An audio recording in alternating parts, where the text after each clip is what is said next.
Good afternoon. My name is Shelly Udy, and I'm here to provide some education to help promote adherence to preoperative instructions and to help prepare the patient for surgical procedures.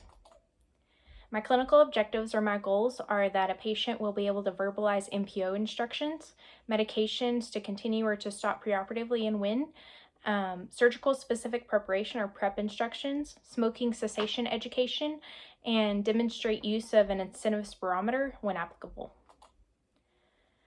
NPO instructions. So NPO means nothing to eat or drink after midnight the night before surgery. So after 12 o'clock midnight, do not eat or drink anything unless you've received specific instructions for a bowel prep. So there are some split dose preps such as Movi Prep, Sue Prep, and Plinview, and those are the only exceptions to be able to drink something in the morning.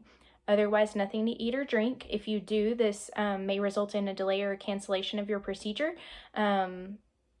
And this also puts you at risk for anesthesia complications such as aspiration. Medications to continue or to stop and when. So do not take any medications, including pain medications. Blood thinners should be stopped anywhere from 3 to 7 days before a procedure. Do not take any blood pressure medications, and do not take any medications for hyperglycemia or high blood sugar. Nurses will advise you the morning of on what medications you may need to take. So if a nurse assesses that your blood pressure is high, she may have you take your blood pressure medication with anesthesia orders. Or if your blood sugar is high, they may ask you to go ahead and take your insulin. Surgical specific prep instructions. So if you do not follow the prep instructions per se for a colonoscopy, they may have you do some extra prep the morning of. So a lot of times patients either do not do them at home or they are not cleaned out properly. So a nurse may assess a patient's stool in the toilet and realize that it is not clean. You cannot see to the bottom of the toilet, so they may go ahead and have a patient do some fleet enemas. Or if surgical procedure instructions or preoperative surgical instructions are not followed, this may result in a delay or a cancellation of your procedure in general. So if you still have solid stool in the toilet, it's not necessary for you to go ahead and do your procedure. They'll just go ahead and cancel you for the day because there's no sense in wasting your time or the surgeon's time as well, because the surgeon is not going to be able to perform your procedure to the best of his or her ability. Smoking cessation education. So it's important for a patient to not dip after midnight.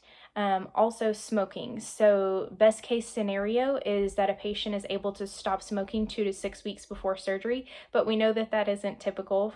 So at least it is best case scenario or best to stop 12 hours before surgery. And this helps so that a patient's oxygenation and nutrients are able to get to their surgical site. Also so that a patient can expand their lungs a little bit better. When a patient smokes, this does extend wound healing time and does increase the chances of surgical site infection. Also increases the chances for lung and chest infections such as pneumonia. Demonstrating the use of an incentive spirometer typically this is used for chest or abdominal surgeries. So there is a video included. So if you wanted to click on the link, you could watch a video for incentive spirometry and show your patient. Otherwise, on the picture on the right, it shows you the little blue ball on the right. We would like you to be able to keep the ball between those two lines so that we know that you are at least getting some of the spirometry effects. And then we will make a goal for you according to your height and your weight, and we want you to get to that number. The best thing I usually tell patients is to suck on it like a milkshake because it is kind of hard. People will usually want to blow into it, but that does not actually make it work. It wants you to suck into it so that way you're expanding your lungs. Education regarding common postoperative complications. So some of these are few and far between, but I do want to list them along with the most common complications. So colonoscopy, least common, worst case scenario is bleeding, perforation, or a colon leak. Is typical to have a liquid stool after a colonoscopy. You may have some nausea, some vomiting. You may also have some bloating because they do put air in your colon to help spread it apart. You may have some rectal irritation, and that's mostly just because of your prep and having to go to the restroom many times, along with possible irritation from the scope. During an EGD or an esophagogastroduodenoscopy, which is also a typical procedure for us, bleeding and perforation along with infection are worst case scenario, but most of the time patients just complain of a sore throat, and that is because of the scope going down your throat. Laparoscopic cholecystectomy or gallbladder removal.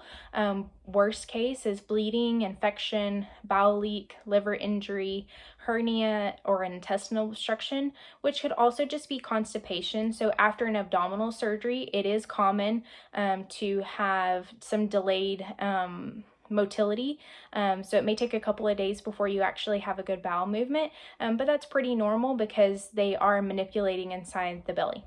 You may also have some pain at the incision site or some numbness. Pain because you had surgery, numbness because they may have numbed each incision site with some lidocaine with epi or epinephrine, and that is to help with pain after surgery. Again, you may have some diarrhea, but this is usually because you have not followed the diet that we had given you post-operatively.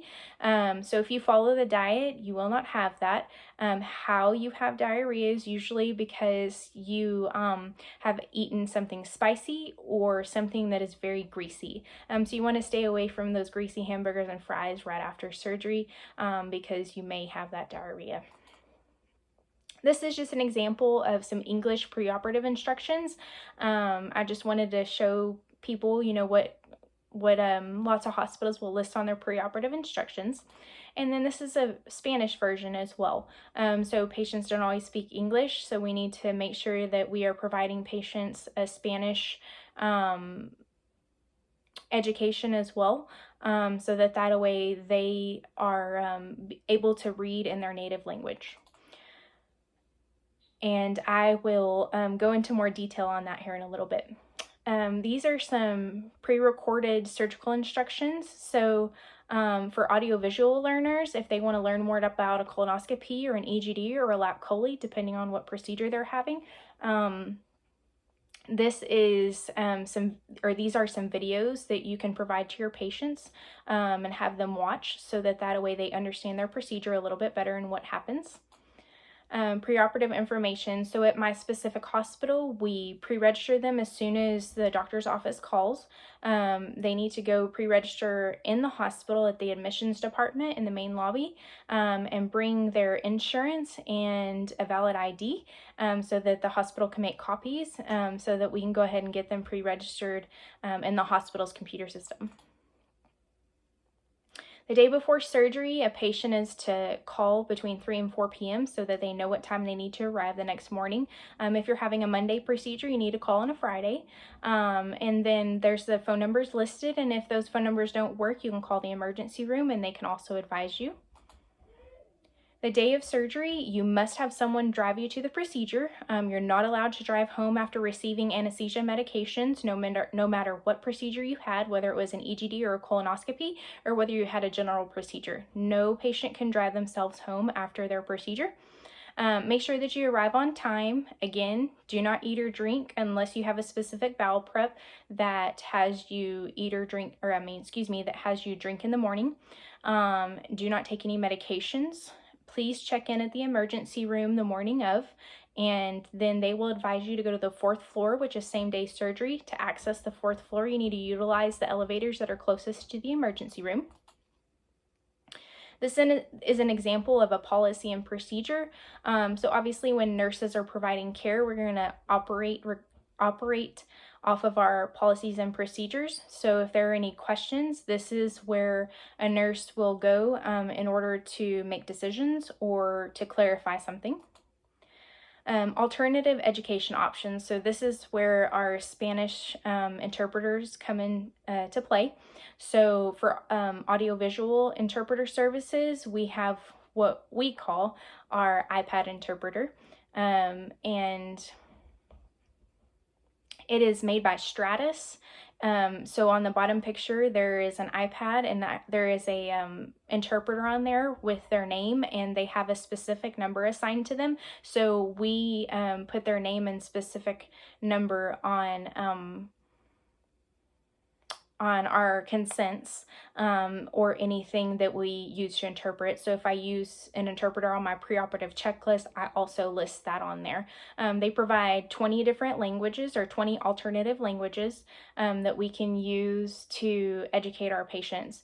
If the internet is down, which sometimes does happen, we do have a telephone interpreter system. So the dual telephone picture that's on the top, we utilize that sometimes as well.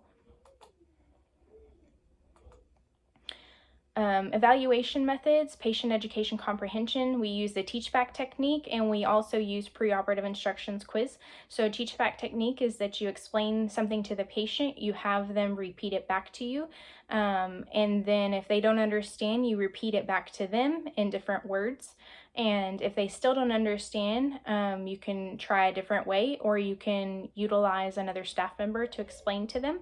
If they still don't understand, maybe you need to utilize an interpreter because English is not their primary language. And then here's an example of preoperative instructions quiz that I made.